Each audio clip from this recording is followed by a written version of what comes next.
Good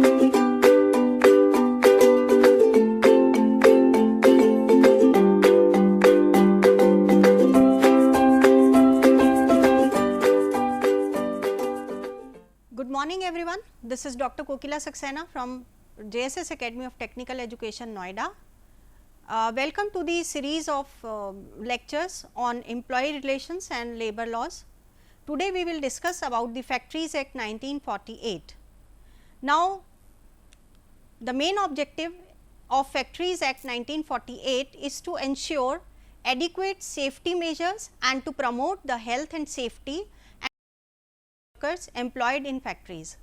The Act also provides provisions regarding employment of women and young persons, including children and adolescents, annual leave with wages, etc.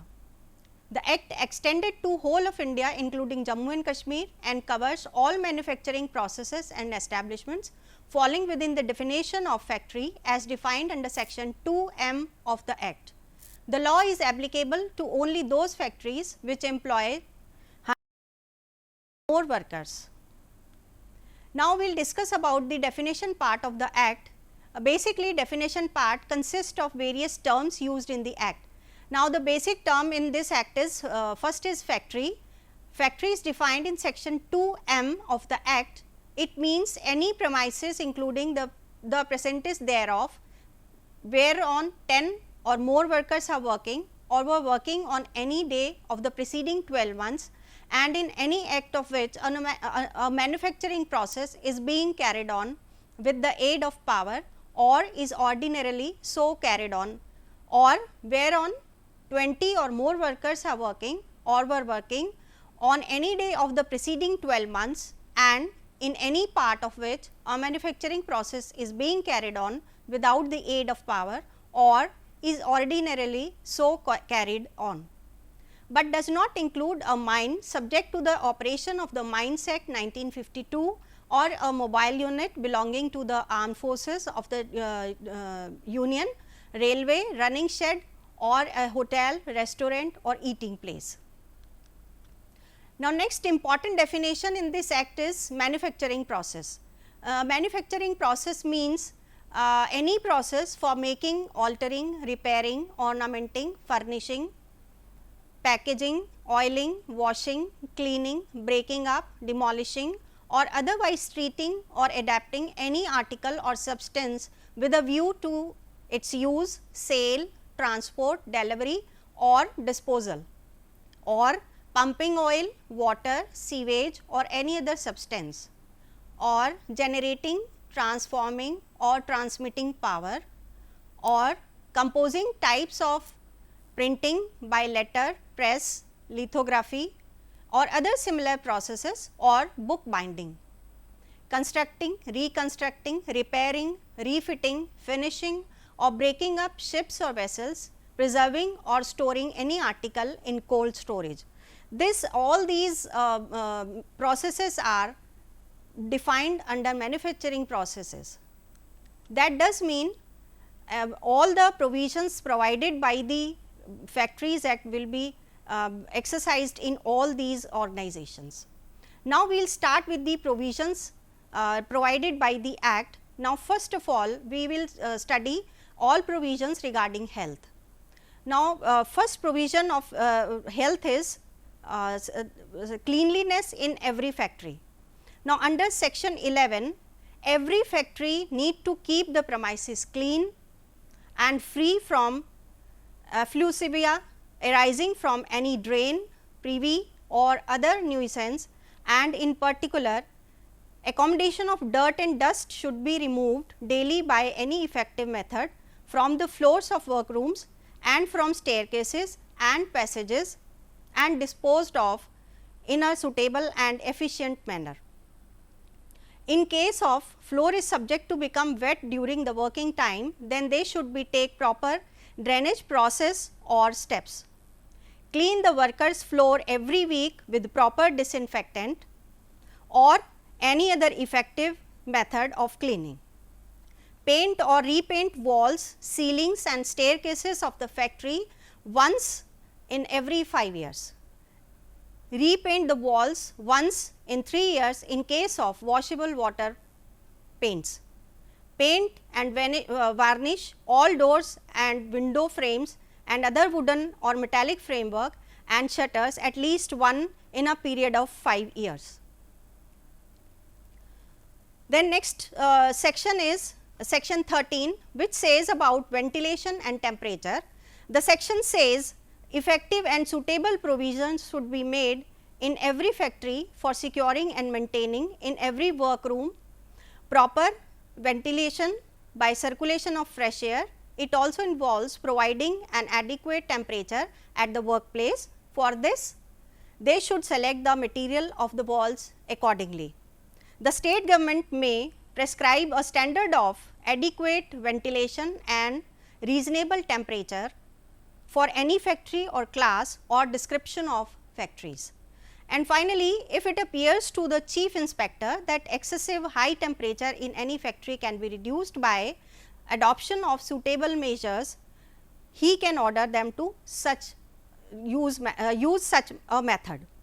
Now, next is dust and fumes, which is section 14, which says if dust and fume release in the manufacturing process of a factory, then they should take effective measures to prevent its inhalation and accumulation in the workplace. For this, they should use proper exhaust appliances in the workplace.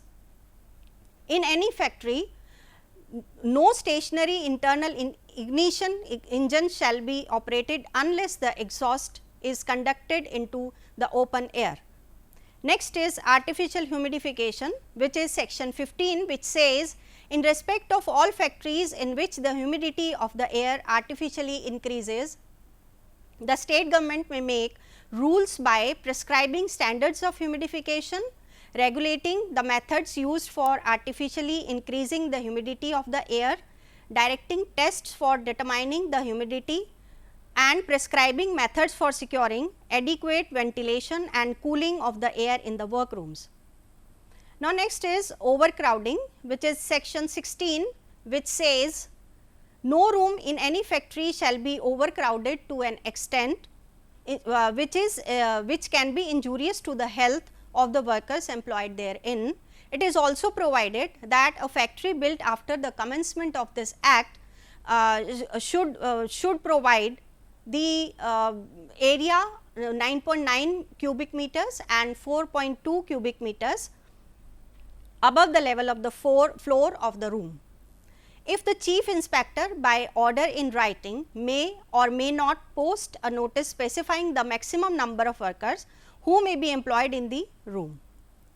Next section is section 17, which says about the lighting. The section says there should be proper lighting in all the places of factory from where the workers of the factory pass. In every factory, effective provision shall, so far as is practicable, be made for prevention of a glare either directly from the source of light or by reflection from a smooth or polished surface, and the formation shadows to such an extent as to cause eye strain or the risk of accident to any worker. Next provision is about drinking water.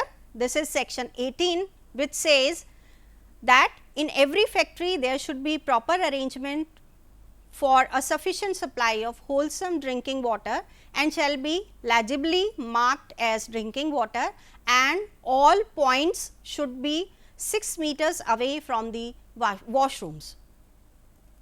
Then comes this pittance. This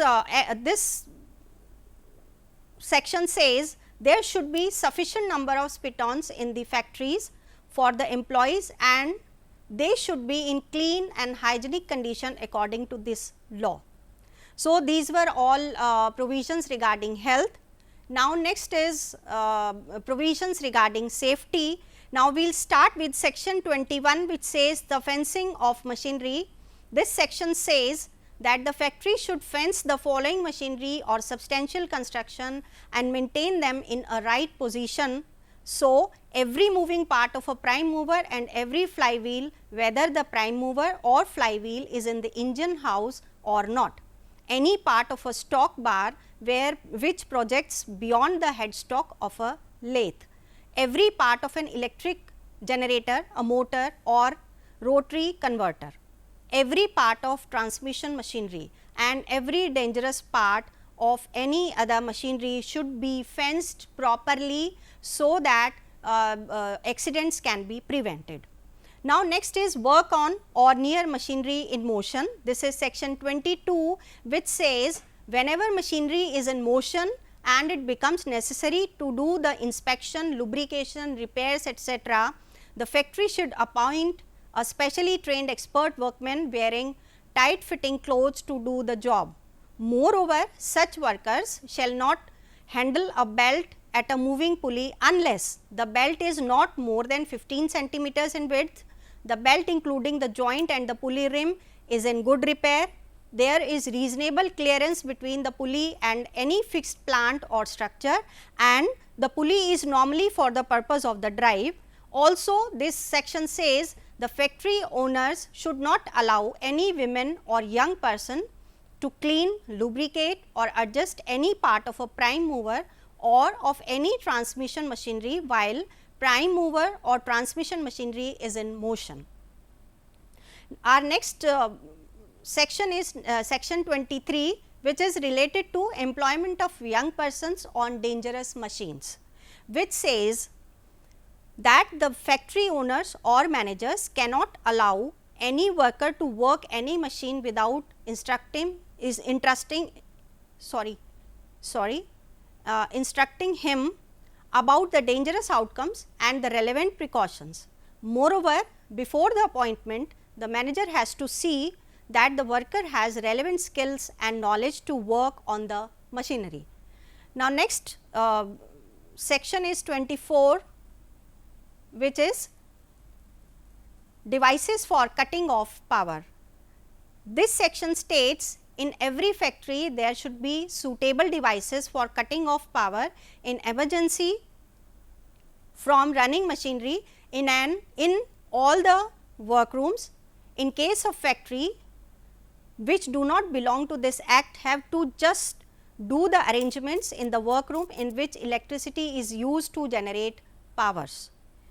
And next is B part of this act says, this section says the factory should provide and maintain suitable striking gear or other efficient mechanical appliances to move driving bells, and driving bells when not in use shall not be allowed to rest. Next is section 25, self acting machinery. The section states that no factory should allow any crisscrossing part of a self acting machinery in any factory to run within a distance of 45 centimeters from any fixed structure which is not part of the machine. Next is casing of new machinery. This is section 26, which states that in all machinery driven by power and installed in any factory after the commencement of this act, every set screw, bolt or key on any revolving shaft or wheel shall be on sunk, encased or otherwise effectively guarded as to prevent danger. All spur, worm and other friction gearing which does not require frequent adjustment while in motion shall be completely encased unless it is so situated as to be as safe as it would be if it were completely encased. Now, next section is section 27 about prohibition of employment of women and children near cotton openers. This section states that the factory should not employ any women or child in any part of a factory for pressing cotton in which a cotton opener is at work. It is also provided that they can be employed on the on the opposite side of the cotton opener. Now, next is hoist and lifts.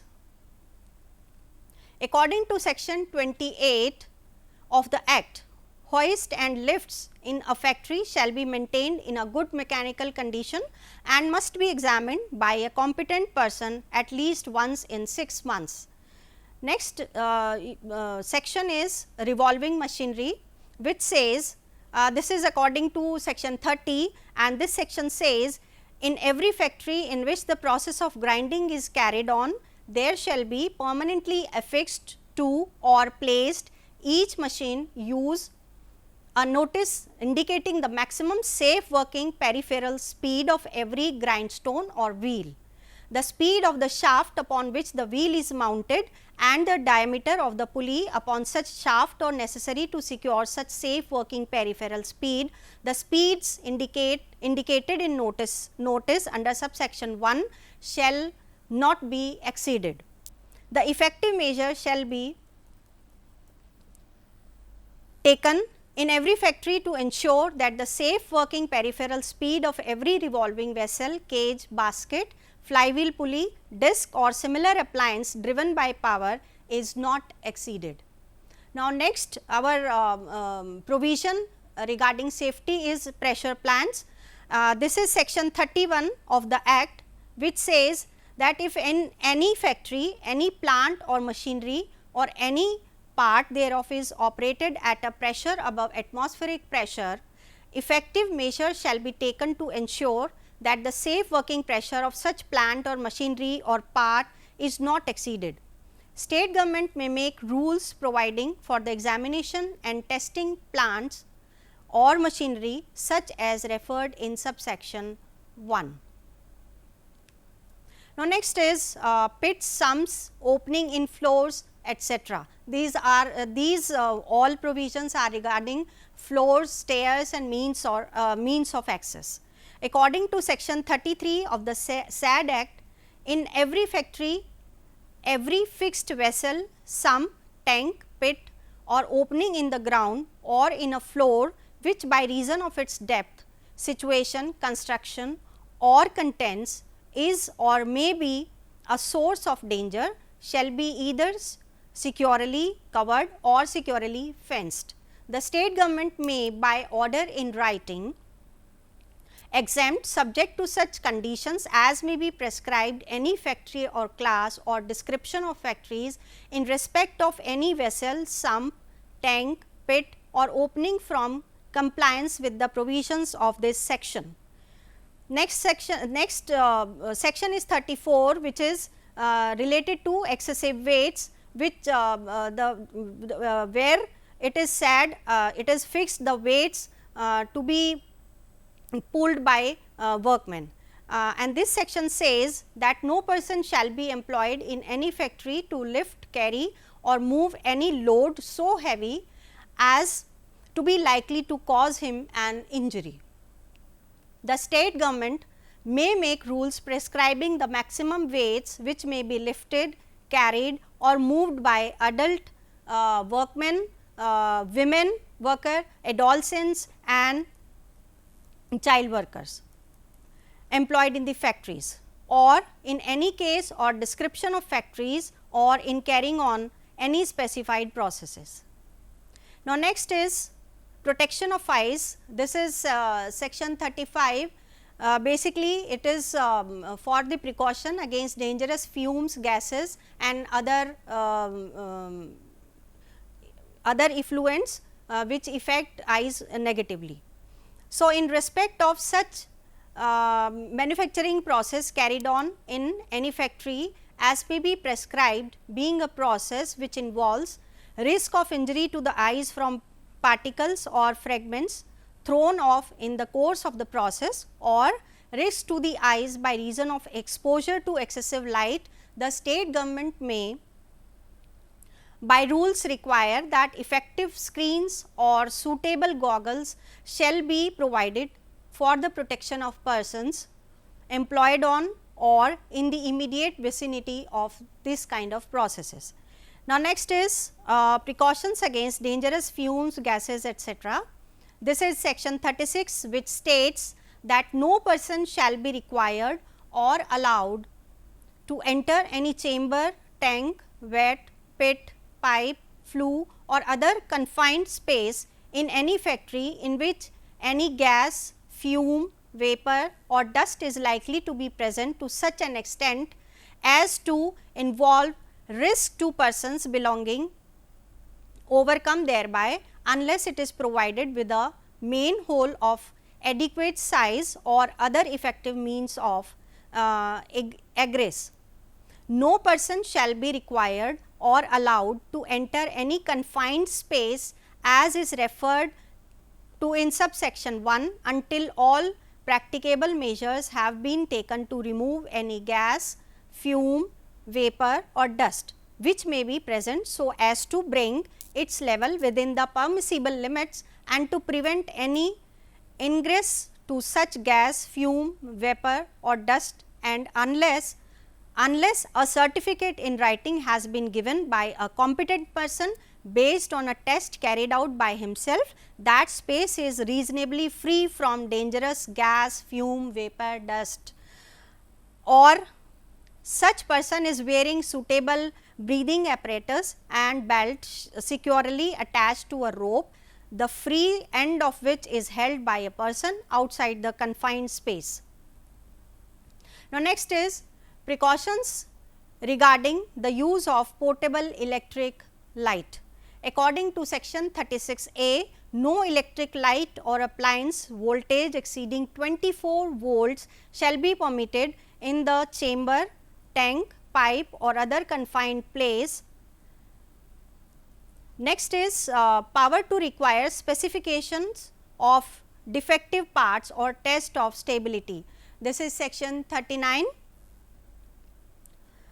which says, if it appears to the inspector that any building or part of a building or any part of the vase, machinery or plant in a factory is in such a condition that it may be dangerous to human life or safety, he may serve on the occupier or manager or both of the factory an order in writing requiring him before a specified date to furnish such drawings, specifications and other particulars as may be necessary to determine whether such buildings, vase, machinery or plant can be used with safety, or to carry out such tests in such manner as may be specified in the order and to inform the inspector of the result thereof.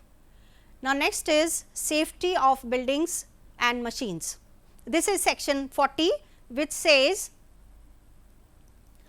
if it appears to the inspector that any building or part of a building or any part of the vase, machinery or plant in a factory is in such a condition that it is dangerous to human life or safety, he may serve on the occupier or manager or both of the factory an order in writing specifying the measures which in his opinion should be adopted or requiring them to be carried out before a specified date. Again, it is appear to be to the inspector that the use of any building or part of a building or any part of the vase, machinery or plant in a factory involves imminent danger to human life or safety, he may serve on the occupier or manager or both of the factory an order in writing prohibiting its use until it has been properly repaired or installed. Now, next is provisions regarding welfare of workers. Now, first provision is washing facilities, which says that in every factory adequate and suitable facilities shall be provided and maintained for the use of workers. Secondly, separate and adequately screened facilities shall be provided for the use of male and female workers, and such facilities shall be easily accessible and shall be kept clean. Next is facilities for storing and drying clothes. In every factory, provision for suitable place should exist for keeping clothing not worn during working hours and for the drying of wet clothing. Next is facilities for sitting. In every factory, suitable arrangements for sitting shall be provided and maintained for all workers who are obliged to work in a standing position, so that the workers may take advantage of any opportunity for rest which may occur in the course of work. Next is first aid facilities. Under the Act, the provisions for first aid appliances are obligatory. At least one first aid box or cupboard with a prescribed contents should be maintained for every 150 workers. It should be readily accessible during all working hours. Each first aid box or cupboard shall be kept in charge of a separate responsible person who holds a certificate in the first aid treatment recognized by the state government. In every factory wherein more than 500 workers are ordinarily employed, there shall be provided and maintained an ambulance room of the prescribed size with prescribed equipments. Canteens. In every factory employing more than 250 workers, the state government may make rules requiring that the canteen shall be provided for the use of workers, and it has been provided that the date by which canteen shall be provided, the standards of constitution, accommodation, food stuff, everything should be mentioned in the Act. Now, next provision is about creches in the organization.